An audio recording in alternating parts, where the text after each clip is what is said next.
kebakaran Pondok Pesantren Darul Mutakin. Pondok Pesantren Darul Mutakin, Desa Bolong, Kabupaten Temanggung, Jawa Tengah, terbakar pada Minggu malam. Besarnya kobaran api membuat penghuni pondok dan warga sekitar panik. Para santri berusaha memadamkan api dengan alat seadanya, namun terkendala minimnya sumber air. Bangunan masjid, tempat belajar, dan asrama putra hangus terbakar. 2 jam kemudian, api berhasil dipadamkan dengan 6 mobil damkar. Hingga Senin siang, terlihat sisa-sisa bangunan pesantren yang hangus terbakar. Para santri dan pengurus pondok berusaha mengumpulkan barang yang masih bisa terpakai di lokasi kebakaran. Petugas masih menyelidiki dugaan terbakarnya gedung pesantren tersebut. Menurut Muhammad Al-Hadzik, Bupati Temanggung, api diduga berasal dari korsleting listrik. Saat kejadian, asrama dalam kondisi kosong karena seluruh santri sedang kegiatan mujahadah di tempat kosong. Sementara ini penyebab kebakaran kemungkinan dari korsleting listrik, tetapi alhamdulillah memang tadi malam kondisi pesantren sedang kosong karena santri-santri sedang melakukan mujahadah di tempat lain. Kebakaran membuat pengasuh pondok para santri mengalami trauma. Pemerintah berjanji akan membantu pemulihan trauma dan kebutuhan mendesak bagi para santri penghuni pondok. Saat ini ratusan santri harus menginap di sekolah yang dekat dengan bangunan pondok. Dari Temanggung, Jawa Tengah, Didik Dono Hartono, iNews melaporkan.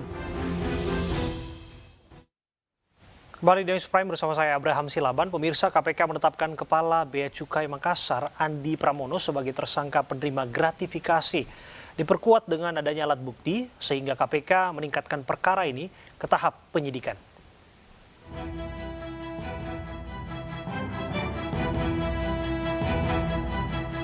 Andi Pramono menjadi sorotan setelah aset kekayaannya dianggap tidak sesuai dengan profil. PPATK kemudian mengungkap transaksi mencurigakan. Guna memperlancar penyelidikan, Andi Pramono telah dicegah untuk berpergian ke luar negeri. Kebijakan tersebut diusulkan oleh KPK.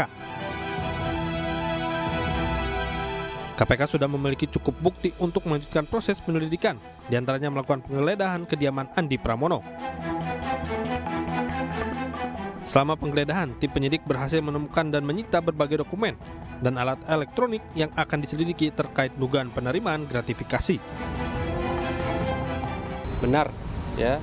Saat ini KPK sudah meningkatkan proses dari LHKPN, kemudian penyelidikan, dan saat ini sudah meningkatkan pada proses penyidikan. Jadi sudah ada tersangkanya ya, untuk dugaan penerimaan gratifikasi oleh pejabat di Direktorat Jenderal Bea dan Cukai, Kementerian Keuangan. Andi Pramono tercatat memiliki harta mencapai 14,8 miliar.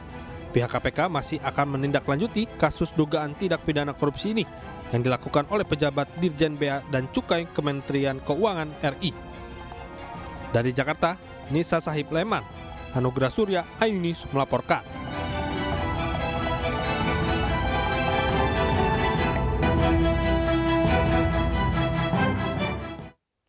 Empat karyawan PT IBS Masangan Tower Telkomsel yang disandra kelompok kriminal bersenjata di distrik Okbab di Pegunungan Bintan, Provinsi Papua, Pegunungan Tengah, Jumat 13 Mei lalu dibebaskan.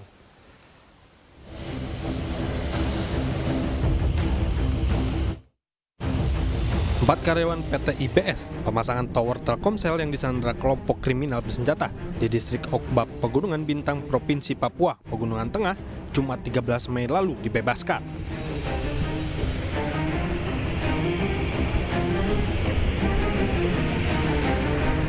Pembebasan keempat sandera dilakukan aparat gabungan TNI Polri, dipimpin langsung Kapolres Pegunungan Bintang AKBP Muhammad Davi Bastomi dan Wakas Satgas Gakum Kombes Pol Joko Sulistyo.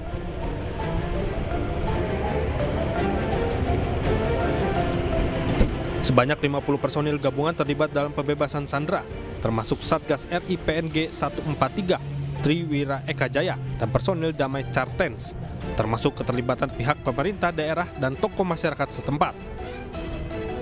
Evakuasi keempat sandera dilakukan sekitar pukul 9.30 pagi, menggunakan pesawat milik maskapai Tariku Air berjenis Caravan PK RBP.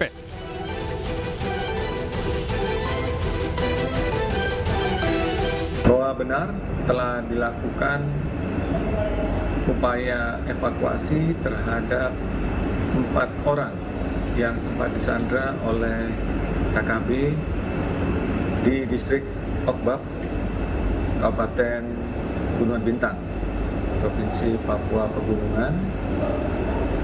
Pada hari ini, Senin, tanggal 15 Mei 2023, sekitar pukul 10:47 waktu Indonesia bagian Timur. Keempat karyawan yang telah berhasil dievakuasi, yakni Asmar dan Ferian Erlangga, yang mengalami luka akibat benda tajam, namun masih dalam keadaan sadar, serta Peas, Kulkah, dan Senus Lepitalep dalam kondisi baik. Dari Jayapura, Papua, Edi Siswanto, iNews melaporkan. Polda Bali mengungkap praktek aborsi ilegal di kawasan Padang Luih, Dalung, Badung, Bali. Terungkap sebelumnya tersangka sudah 2 kali menjalani pidana penjara dalam kasus yang sama.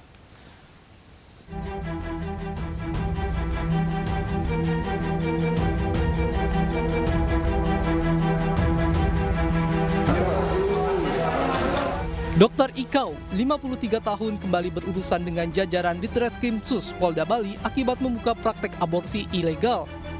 Dirinya ditangkap di tempat prakteknya di kawasan Padang Luih, Dalung, Badung, Bali pada Senin 8 Mei lalu saat tengah melayani pasiennya. Dalam operasi tersebut, selain mengamankan pelaku dan meminta keterangan pasien, petugas juga mengamankan sejumlah alat bukti. Pengungkapan berawal dari adanya iklan jasa aborsi di dunia maya. Dalam penyelidikan, terungkap dokter yang tidak terdaftar sebagai anggota IDI ini pernah menjalani pidana penjara akibat tindakan yang sama, yakni vonis 2,5 tahun penjara di tahun 2006 dan vonis 6 tahun penjara di tahun 2009. Awalnya dia tidak mau, cuman karena memang banyak orang yang datang, termasuk ada pasien yang datang juga awalnya yang butuh pertolongan dengan alasan rasa kasihan menurut yang bersangkutan ya, karena yang datang pertama itu masih sekolah. Diketahui tersangka memasang tarif sekitar 3,8 juta untuk tindakannya. Sejak bulan April 2020 hingga saat dilakukan penangkapan, tersangka sudah menerima 1.338 pasien. Akibat perbuatannya, tersangka dijerat pasal berlapis dengan ancaman pidana penjara hingga 10 tahun dan denda 150 juta rupiah. Dari Denpasar, Bali, Indira Ari, iNews melaporkan. Kejaksaan Agung mencopot sementara jabatan jaksa berinisial EKT yang diduga memeras keluarga tersangka narkoba senilai 80 juta rupiah. Keluarga tersangka narkoba angkat bicara terkait pemerasan tersebut.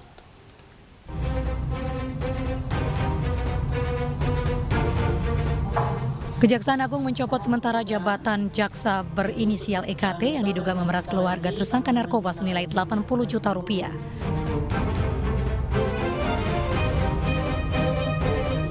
Jelaskan sedikit terkait video viral oknum jaksa kemarin itu.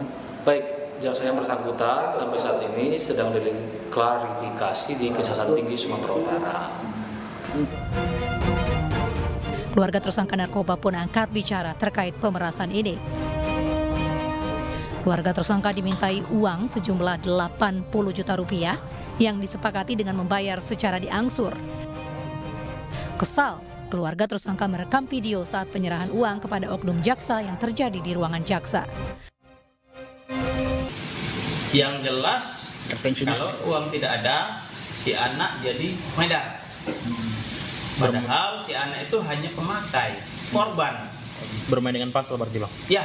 Karena saat ditangkap juga si anak ini tidak ditemukan barang bukti di badannya. Tidak ditemukan apapun. Hingga kini pemeriksaan khusus masih dilakukan di Kejaksaan Tinggi Sumatera Utara. Dari Asahan, Sumatera Utara, Ulil Amri, iNews melaporkan.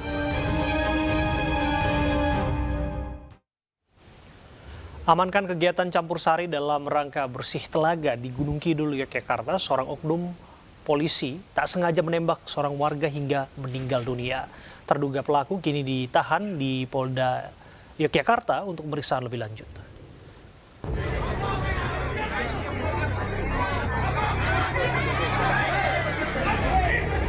Seorang oknum polisi diduga tidak sengaja menembak seorang warga di acara bersih telaga di Desa Ngelindur, Kecamatan Giri Subo, Gunung Kidul, Yogyakarta. Kejadian berawal ketika Karang Taruna menyelenggarakan kegiatan bersih telaga dengan mengadakan hiburan musik sekitar jam 8 pada Minggu malam.